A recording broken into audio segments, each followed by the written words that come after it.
Feliz sábado a todos. Para mim é uma honra e uma alegria poder fazer o primeiro sermão da igreja de São Luís. Antes de começar o sermão, vamos fazer uma oração, mas eu queria fazer um pedido de oração, colocar mais uma vez a igreja. Eu tenho certeza que já está nas orações de vocês, esse templo, para que seja uma luz ainda maior nesse bairro. Vamos orar? Querido amado Pai, queremos mais uma vez te agradecer, Pai, dedicando esse templo para a tua causa, para a tua missão, para que seja um centro onde a tua palavra, a tua verdade vai brilhar dentro do bairro São Luís, para que muitas pessoas possam conhecer as 3 mensagens angélicas, muitas pessoas possam ouvir da esperança do teu breve retorno e alegria, a esperança de um futuro viver nas mansões celestiais. Que o Senhor abençoe a cada membro, a cada pessoa aqui, e que essa igreja seja um grande instrumento de salvação. Tudo isso nós pedimos e agradecemos em nome de Jesus. Amém. Abra sua Bíblia em Mateus capítulo 5. Aqui nós vamos entrar numa viagem. Aqui eu só vou pregar o primeiro sermão de uma série que são 5 sermões. Que é a série Feliz, está lá no meu site, você pode ir no site no YouTube, que é ismaelsilva.org. Então lá você vai ter acesso aí às séries. Algumas semanas atrás eu preguei o primeiro sermão da série, que é o Caminho para a Felicidade, e hoje eu vou pregar o 4º da série. Mateus capítulo 5 diz assim: Bem-aventurados os limpos de coração, porque verão a Deus. Bem-aventurados os pacificadores, porque serão chamados filhos de Deus. Queridos, não tem como ser um cristão sem ser um pacificador. Interessante que nós vivemos numa sociedade pós-moderna. A sociedade pós-moderna, ela tem algumas características, né? Acreditava-se que a sociedade pós-moderna ela seria secularizada. O que significa isso? A secularização significa quando o indivíduo ele se separa do religioso, ele se distancia de Deus. Mas na verdade houve um processo inverso. Na pós-modernidade as pessoas estão cada vez mais buscando a religião, o espiritual, mas não necessariamente a religião da Bíblia. Então, a sociedade pós-moderna ela tem algumas características. Ela é pluralista, várias ideias. Ela é relativista, tudo é relativo, cada pessoa tem a sua verdade, o seu entendimento. Uma pessoa lê um parágrafo no Google e ela já se torna doutora ou doutor naquele assunto. Nós vivemos numa sociedade líquida, superficial.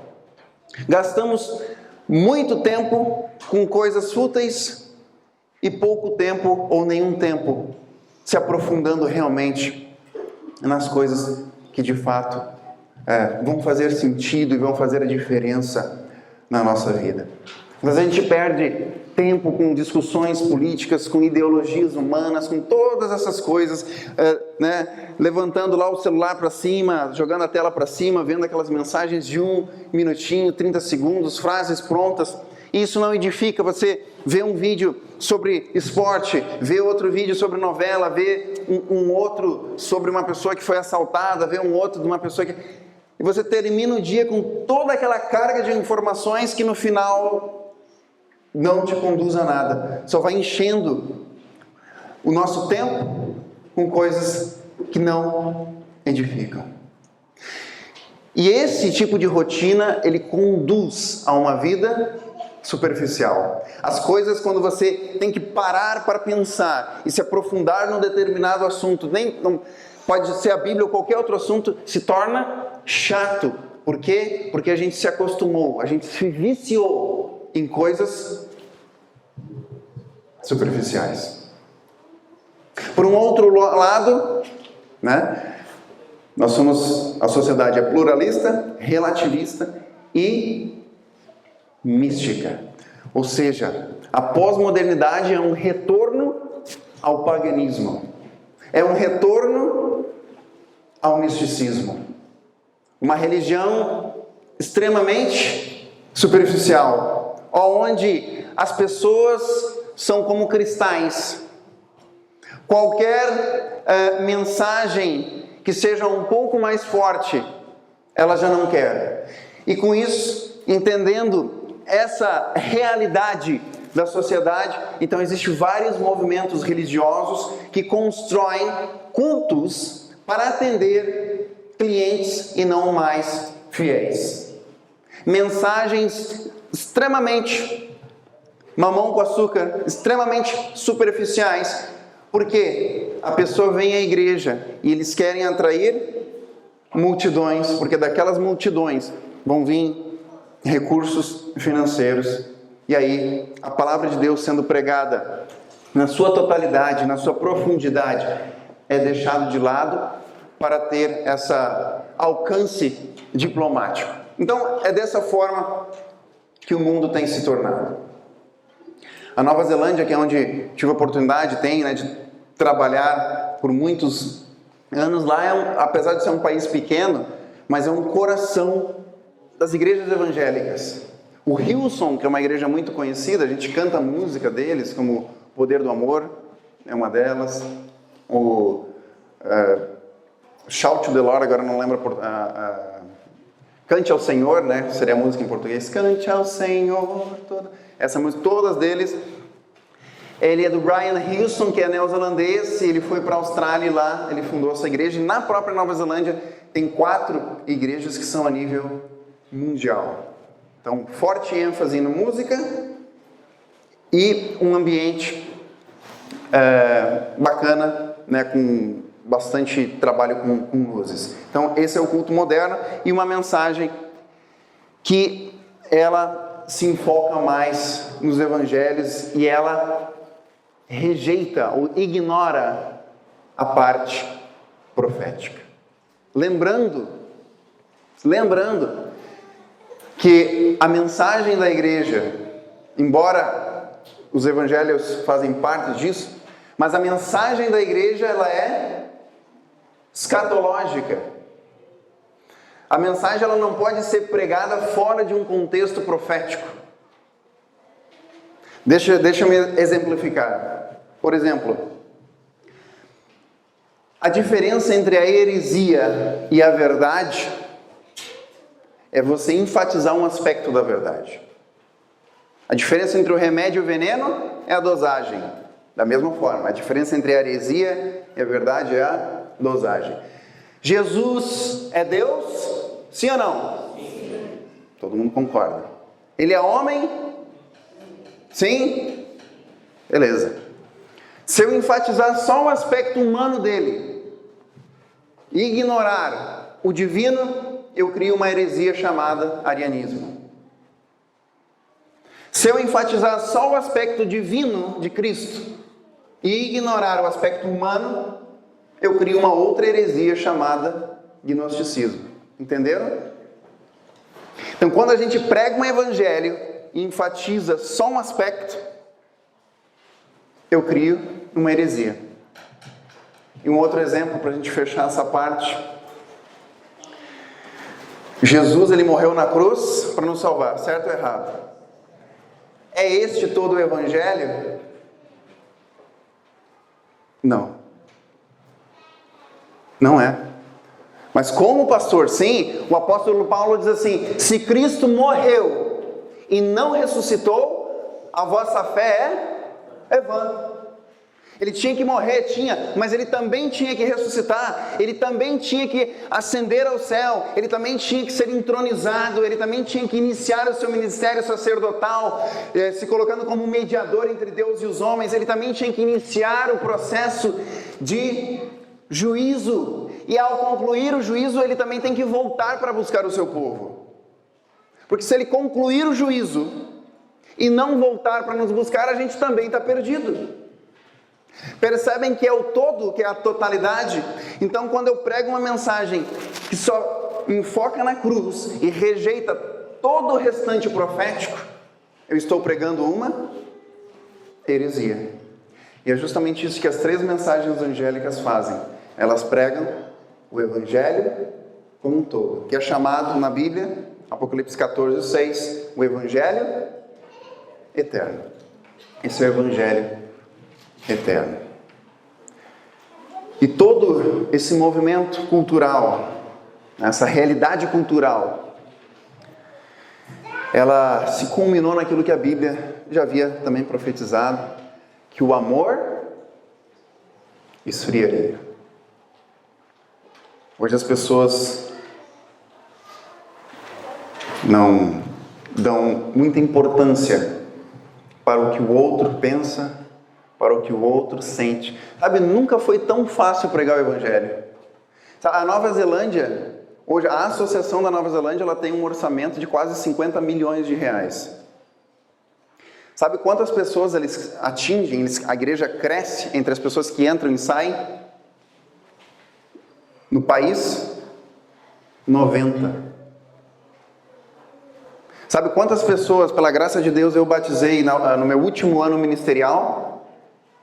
9. E deixei mais 3 para frente. 10% na taxa de crescimento da igreja no país. Fiz alguma coisa extraordinária? Trabalhei muito, com certeza. Joelho no chão. Mas fazendo coisas simples. Estudo bíblico, seminário profético, batendo de porta em porta, sendo amigo das pessoas. Coisas simples. A Ellen White diz nos eventos finais, se você abrir os eventos finais, que Deus levantará membros, pessoas leigas, né, com projetos, com estratégias simples, que vão, o quê? Escandalizar os doutos, né, os grandes especialistas. Simples. A gente vai se surpreender da forma como que Deus vai concluir a pregação do Evangelho. Simples. Manter simples. Simples não significa que não seja trabalhoso, que não exija muito conhecimento, muita dedicação, muita oração. Quanto mais simples, é mais difícil. Quanto mais... Pregar um sermão de 1 hora, 2 horas é fácil.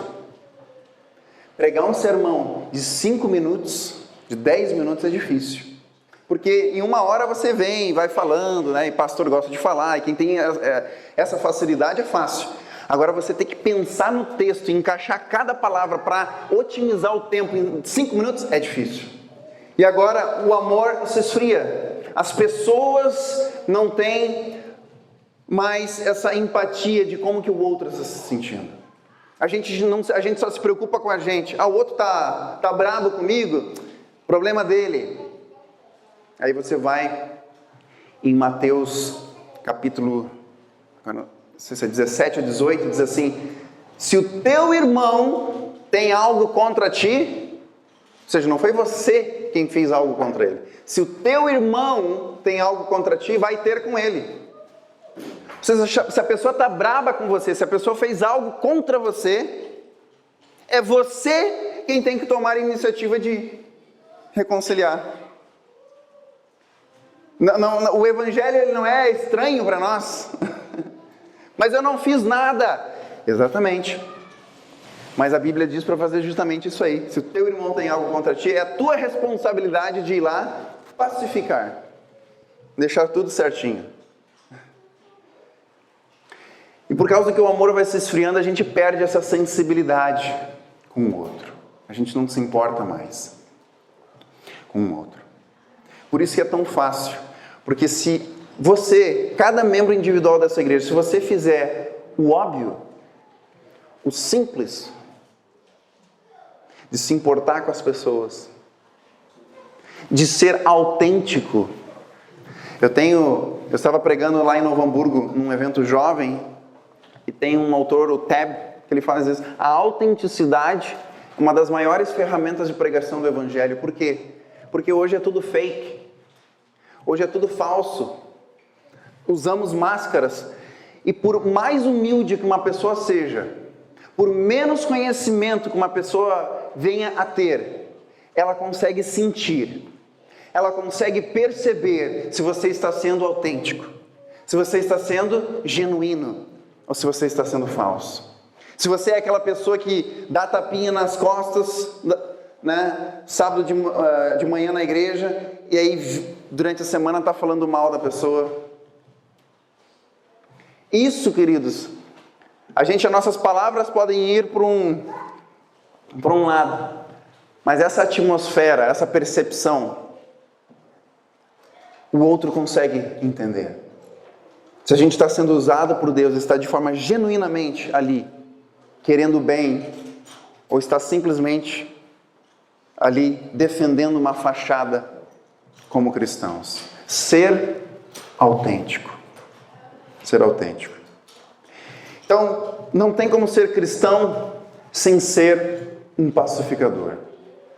Essa série de 5 sermões, eu mostro e provo o que é ser um seguidor de Cristo. O que é ser um seguidor de Cristo? O próprio Cristo explica como, através das bem-aventuranças.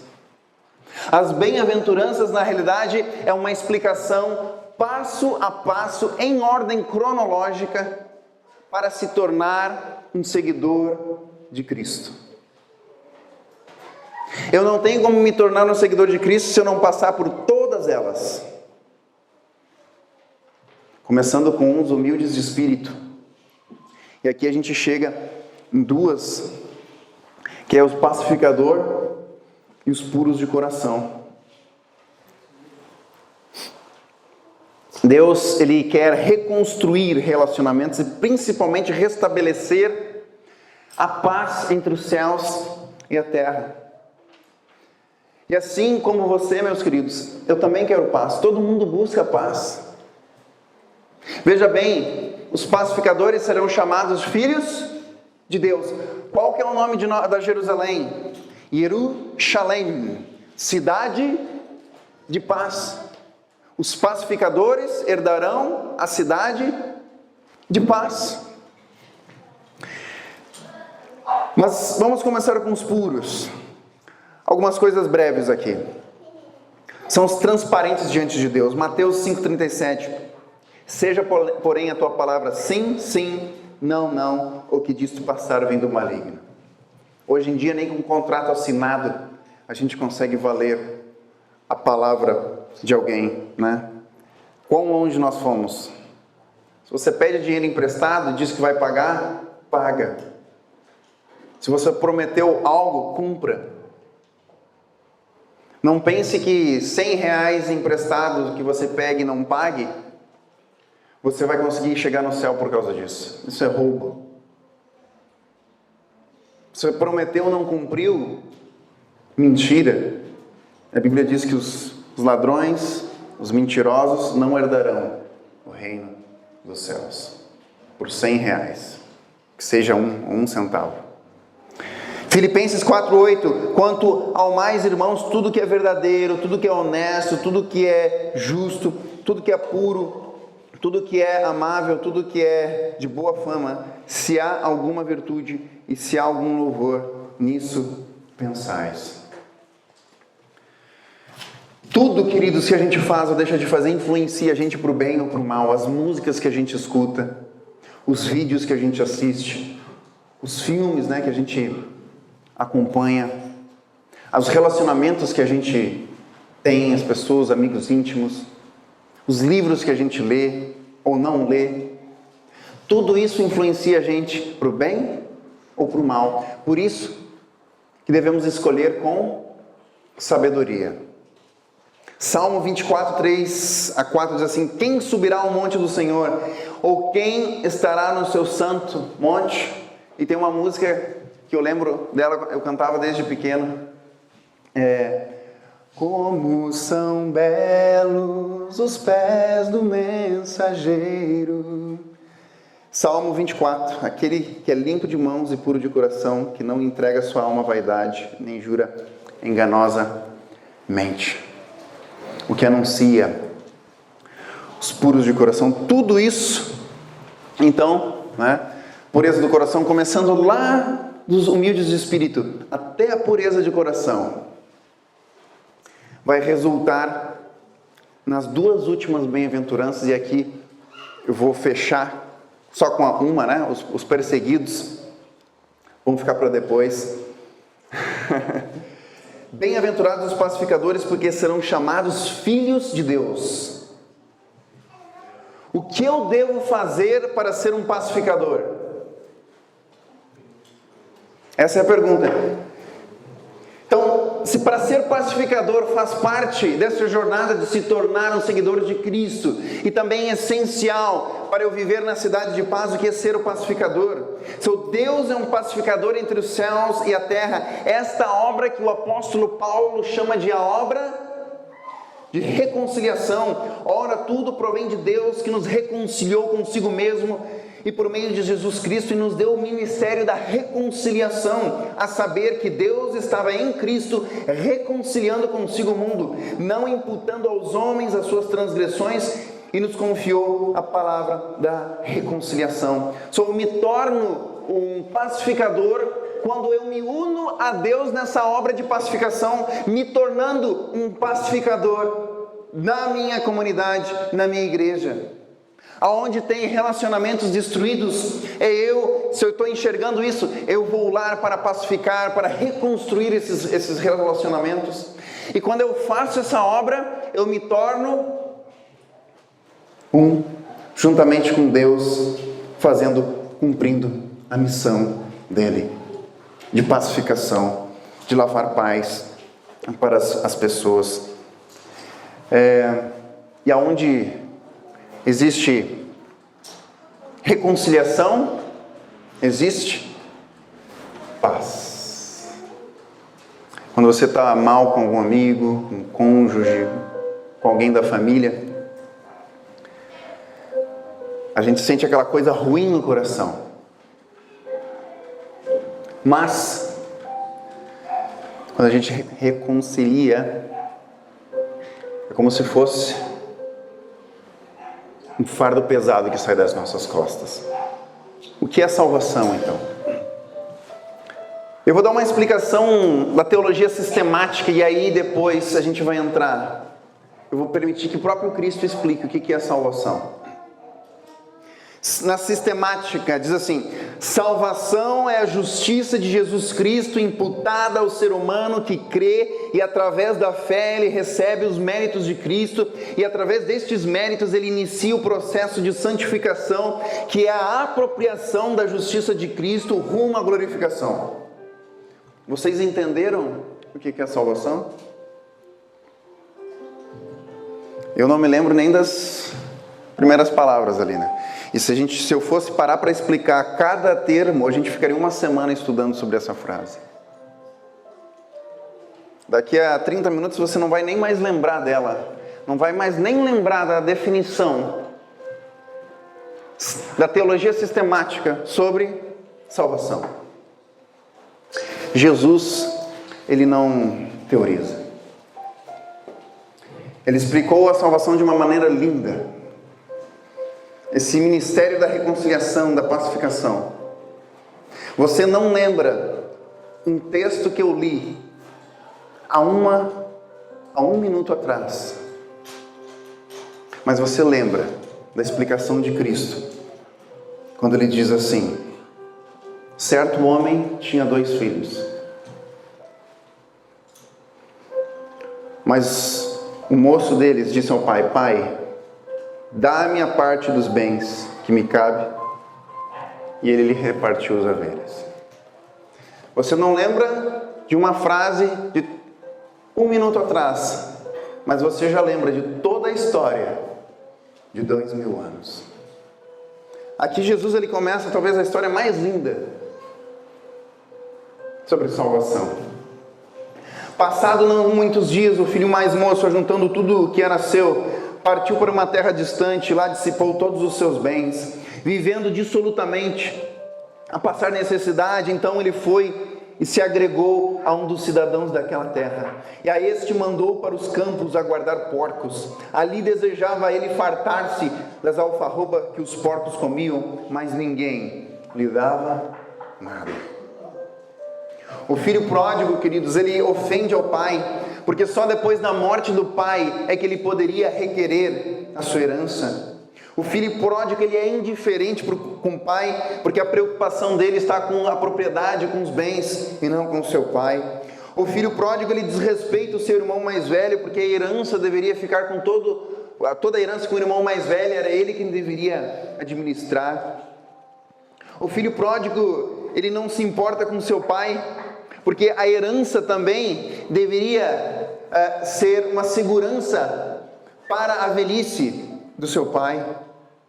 A parábola revela que Deus não viola nossa vontade. Ele oferece espaço para as nossas escolhas, mesmo sabendo que aquilo que nós queremos é muitas vezes aquilo que nos destrói. Liberdade é a fantasia de milhões na busca do desconhecido. Eles querem se encontrar, sem perceber que os seres humanos não têm um eu para ser encontrado. Temos apenas um eu para ser desenvolvido. O jovem da parábola havia decidido viver de maneira independente, seguir seu próprio caminho em busca da felicidade e da emancipação. Antes das ideias de Freud e Nietzsche sobre as grandes forças propulsoras na vida das pessoas, Blaise Pascal concluiu que o fator mais importante por trás das decisões humanas é a busca da felicidade. A fortuna herdada foi consumida com vinho, mulheres e canções. O mundo nos trata da forma como o que nós podemos oferecer. Só Deus nos trata de acordo com aquilo que a gente é. Seu estágio final no país distante sugere completa apostasia de sua identidade e aparece desfigurada e esquecida. Porém, no verso 17, Lucas 15, a graça de Deus alcança esse jovem. A Bíblia diz, então caindo em si, essa expressão, caindo em si. E ele começa a dizer, quantos trabalhadores do meu pai têm pão e fartura? E ele começa a pensar em tudo o que seu pai havia feito por ele. Vejam, que o que motiva o filho pródigo a voltar para casa, a se arrepender, foram as obras do pai. Foi o amor do pai. Por isso que o diabo tem tentado destruir, meus queridos irmãos, na sua vida, na minha vida, a imagem de Deus. Por isso que a gente tem se tornado tão indiferentes na correria da vida. A gente não consegue parar para pensar no problema do outro e tentar ajudar o outro. A gente entrou dentro de um círculo hedonista, vicioso, onde é só o eu. Porém, a imagem de Deus não tem como ser refletida no nosso caráter se eu não pensar no outro. O Evangelho é o outro. Esse é o paradigma de Cristo. Então caiu em si. Todo o abandono de Deus é um ato de insanidade. Está fora de si todo aquele que busca ser feliz, longe de Deus, e cria substitutos precários. Tal busca é uma forma de demência, pois o país distante nunca pode ser o nosso lar.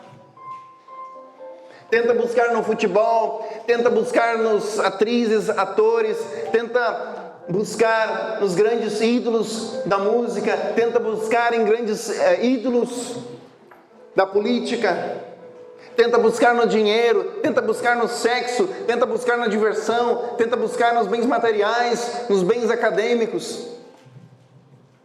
E na realidade, a felicidade ela só pode ser alcançada Quando mesmo em meio à tribulação, mesmo em meio ao câncer, mesmo em meio à conta no vermelho, mesmo quando o seu cônjuge o abandona, o trai, mesmo quando seus amigos viram as costas para você, mesmo quando você perde o emprego, mesmo quando você é uma pessoa talentosa e ninguém enxerga nenhum valor em você, diante de todas essas tribulações, a felicidade, ela é encontrada em Cristo. Quando eu consigo ser feliz em Cristo, se Cristo não for o suficiente, tudo o mais não será o bastante. A base da iniciativa, as memórias do Pai. Não há lugar mais difícil para retornar do que aquele em onde falhamos. Os lugares onde fracassamos são lugares cruéis. Devemos lembrar que no Oriente, um homem idoso respeitado não devia correr publicamente. Tal ato era considerado inapropriado e indigno. O pai, quando avista o filho no horizonte, ele ignora todos os clichês, toda a cultura, e ele corre em direção ao seu filho. O pai imagina que ele teme que seu filho seja desencorajado por outras pessoas, por olhares covardes, posturas que desestimulariam ele a voltar para casa. O pai, com medo disso, o pai vai em direção ao filho. O pai segura o rapaz, o aperta contra o peito, impedindo que ele caia de joelhos, posição de subserviência. Ele impede a confissão do filho, ele não permite que seu filho conclua o seu discurso. Pai, me perdoa por isso, por isso. O pai não se importa com isso.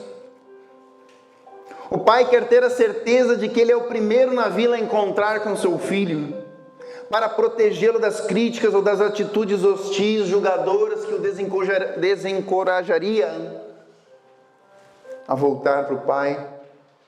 Tão importantes, queridos, quanto sejam reforma e transformação, arrependimento, eles não são a base pelo qual nós somos aceitos por Deus, mas o resultado.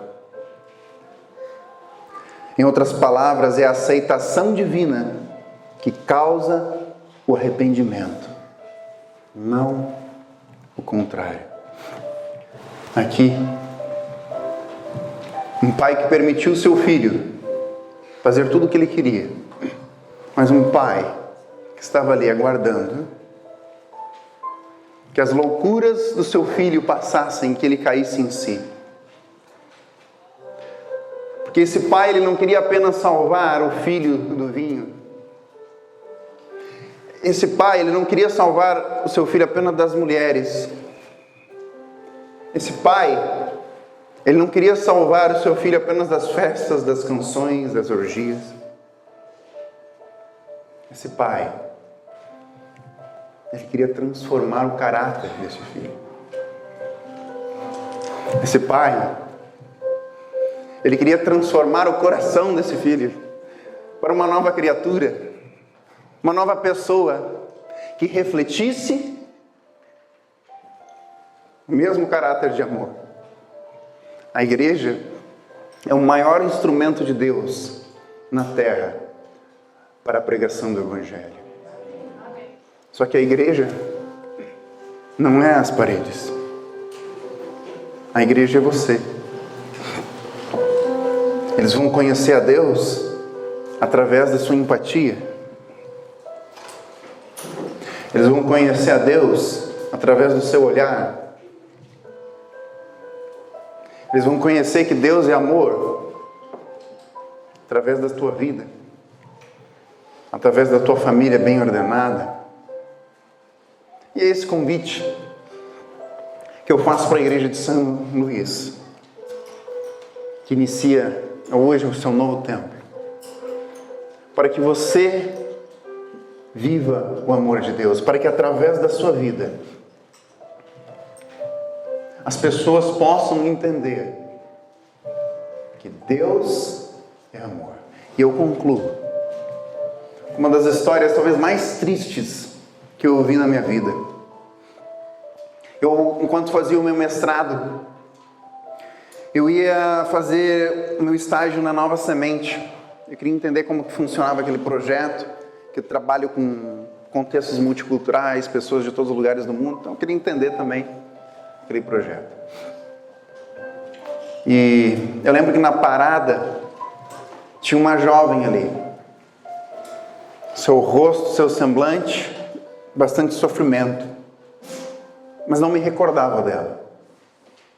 Eu entrei no ônibus, eu vi que parece que ela estava olhando para mim, e ela entrou e sentou lá atrás. Eu coloquei meus fones, eu gosto de escutar sermões ou mensagens, enquanto estou viajando. E daqui a pouco, todo o ônibus vira para trás e começa a olhar. Eu pensei, será que aconteceu alguma coisa comigo? Eu tirei aqui, as pessoas olhando para trás. Quando eu olho para trás também, está aquela jovem no chão. Ajudaram ela, e o pessoal lá de trás. Daqui a pouco uma pessoa me toca. Tudo bem? Aquela jovem quer falar contigo. Eu fui lá atrás, sentei do lado dela. Você lembra de mim? Você é minha familiar. Aí eu sou fulana, tal. Lembrei. Ela começou a me explicar a sua história. Foi uma das histórias mais tristes que eu vi na minha vida. Uma das suas filhas nasceu com problemas motores, na cadeira de roda. Ela tem uma doença talvez incurável, que é o cérebro desliga e ela cai, principalmente quando ela está muito sob pressão. O marido dela trata ela de uma forma miserável. Ele é pastor de uma dessas igrejas por aí. Não vou falar a denominação. Pastor por aí. Trata ela de uma forma, meu Deus, como que um ser humano pode tratar assim um outro? E ele um dia chegou para ela e disse assim, eu queria que você morresse. Você para mim não presta, é uma maldição na minha vida. A mãe dos 2 filhos dele. Na igreja, pregando sobre o amor de Deus. Em casa, destruindo a família. E ela olhou para mim assim, disse assim, pastor, eu não acredito mais em Deus. Eu com lágrimas nos olhos, o que eu ia me dizer para aquela irmã? Porque a pessoa que tinha que ser o maior exemplo de Deus em casa, não era. Mas e seu pai? Meu pai batia em mim. Eu não lembro se abusava, agora eu não lembro direito da história, que era uma história tão triste, mas ela provavelmente tinha abuso. O primeiro referencial de Deus, o pai, destruiu ela. O segundo referencial de Deus, o marido, o pastor, destruiu ela. E ela disse, eu não acredito mais em Deus. Falei algumas coisas, orei com ela. Para aquele dia eu fui para casa pensando, Senhor, nós temos falhado em mostrar que Deus é amor. Eu entendi que esse é o nosso grande missão. Para quando as pessoas olharem para nós, quando elas estiverem em contato conosco, elas conseguirem entender que Deus é amor. Jesus, ele não explicou salvação, ele não explicou amor, ele não explicou pacificação através de teorias, ele explicou através de uma história entre o Pai. Eu quero convidar o Maicon para cantar uma música em que ele vai dizer que a transformação de caráter ela é necessária. Essa talvez é a grande ferramenta de pregação do Evangelho para a igreja de São Luís. Você transformar o teu caráter de acordo com o caráter de Cristo, para que quando as pessoas olhem para você, elas possam enxergar o Senhor Jesus. Amém. Eu ia dizer que a igreja de São Luís é uma igreja unida. Vamos nos abraçar todos para concluir com oração.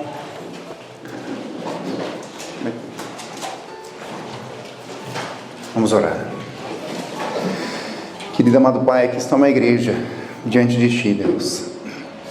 Queremos não só dedicar esse templo, que o Senhor derrame bênçãos sem medidas para a conclusão dele, mas que principalmente, Deus, o Senhor derrame Teu Santo Espírito sobre o coração de cada membro, de cada família, de cada líder dessa igreja aqui, Pai.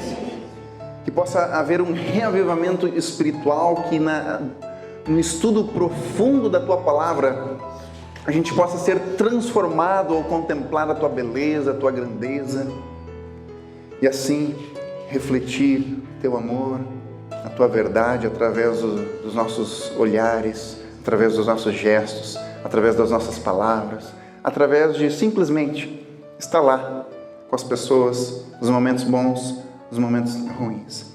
Que a igreja de São Luís seja esse grande instrumento de salvação nesse bairro, e que essa nova era, esse novo momento da igreja, que ela possa concluir a obra do Evangelho aqui nesse bairro, e como igreja a gente conclua no mundo, para vermos o Senhor voltando nas nuvens dos céus, ainda na nossa geração. Tudo isso nós te pedimos e te agradecemos em nome de Jesus. Amém. Deus abençoe a todos. Vão em paz.